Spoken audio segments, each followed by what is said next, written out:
ఈరోజు AP CM Jaganmohan Reddy పుట్టినరోజు సందర్భంగా Telangana CM Revanth Reddy birthday wishes చెప్పారు. సీఎం జగన్ ఆయుర ఆరోగ్యాలతో సంతోషంగా ఉండాలని రేవంత్ ఆకాంక్షించారు. మేము సిద్ధంగా ఉన్నామని నేను వారిని మనస్ఫూర్తిగా స్వాగతిస్తున్నా. 3 అంశాల మీద ఈ ప్రభుత్వము పూర్తి స్థాయిలో విచారణకు ఆదేశిస్తాము. జ్యుడిషియల్ ఎంక్వైరీ చేయడానికి ప్రభుత్వం సిద్ధంగా ఉంది.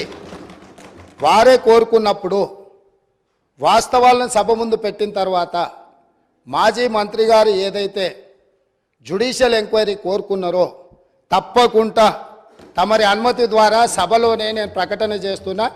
3 అంశాల మీద జ్యుడిషియల్ ఎంక్వైరీకి మా ప్రభుత్వం సిద్ధంగా ఉన్నది అని చెప్పి ఈ సందర్భంగా తెలియజేస్తూ, ఆ 3 అంశాలకు సంబంధించి తెలంగాణలో కాలిపోతున్న మోటార్లు, పేలిపోతున్న ట్రాన్స్ఫార్మర్. Please subscribe .news.